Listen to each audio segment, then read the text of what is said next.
All right, I want to bring in Congressman from Florida, Matt Gaetz. Congressman, thanks for your time. Oh, thank you for having me. And it appears as though under James Comey's leadership, there was really a culture of leaking at the FBI, whether that was his top lawyer, James Baker, or his chief deputy, Andrew McCabe. And one of the things we've been troubled by is that we want an FBI that solves crimes, that investigates, not an FBI that tries to shape public opinion with a relationship with the media. Well, Congressman, let me ask you something. What's most important? Help us understand the weight of this. What's important to know here? Do we know anything about the information that was being leaked and what it pertains to? Yes, largely these leaks pertain to the Russia investigation and derogatory information that the senior leadership at the FBI wanted to see proliferated about the president. They tried to discredit him both before and after his presidency.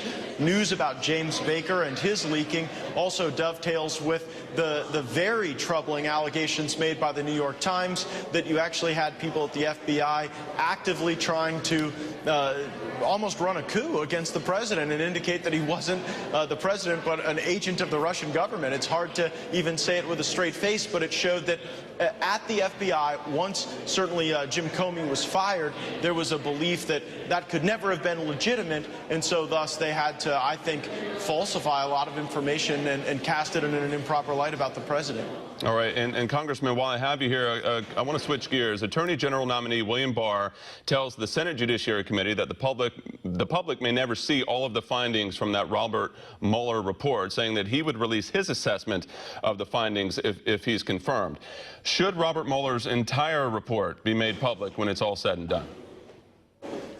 Well, the Attorney General should lead the Department of Justice. That's what didn't happen under Jeff Sessions. Because of Jeff Sessions' recusal, you essentially had the inmates running the asylum over at DOJ, and you had Rod Rosenstein, someone who was terribly conflicted, totally in control of what happened in this investigation. I think what Mr. Barr is saying is that he wants the ability to be the final say at the Department of Justice about sensitive information, about redactions, and also ensuring that the Mueller report is accurate and truthful. Bob Mueller is not an entity unto himself in this government. He has to be responsive and responsible to others in the chain of command, and at the top of that chain of command would be the Attorney General, and so I thought that was a comforting response to hear from Mr. Barr. He did say it would be one of the first orders of business if he's confirmed. Now, you just came from the House floor, Congressman. If you can, tell me about what's being called the McGovern amendment that states essentially that funds within a spending bill proposal cannot be used to fund the Army Corps of Engineers or the DHS to build the wall, to even plan the wall. What does this tell you about the current state of negotiations during this shutdown?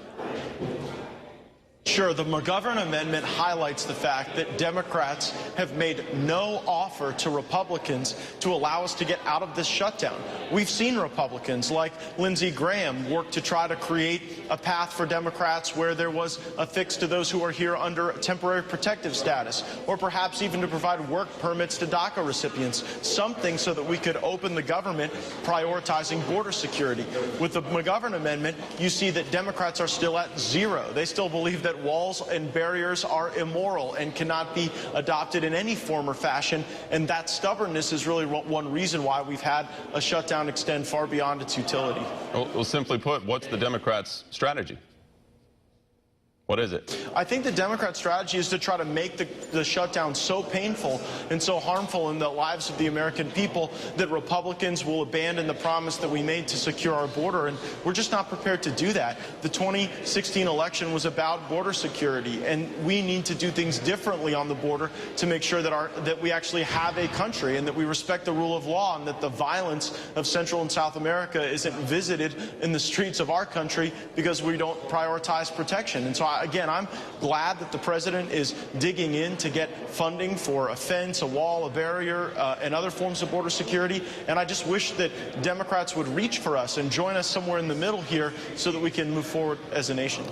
Final question, real quick, Congressman, a spokeswoman for the Air Traffic Controllers Association said today that, quote, flying is less safe today than it was a month ago because of this shutdown. This is just one aspect of this shutdown, one of the effects. What are you telling the people of the western panhandle of Florida right now, as we are now 26 days into this thing? What are you telling your constituents? Government shutdowns aren't good. They make us less safe, and they make our country function at a lower efficiency and lower effectiveness for the people that we're intending to serve. And so it's our hope to be able to get out of the shutdown. But I would say to my constituents and to all Americans, what is the Democrat plan for border security? What is it that they're offering so that we can move forward? I think that they want to stay in the shutdown for political reasons while we're trying to get some border security funds and then move forward. All right, Congressman Matt Gaetz of Florida, we know you're busy on the Hill. We appreciate you stopping by. Thank you as always. Oh, thank you. All right.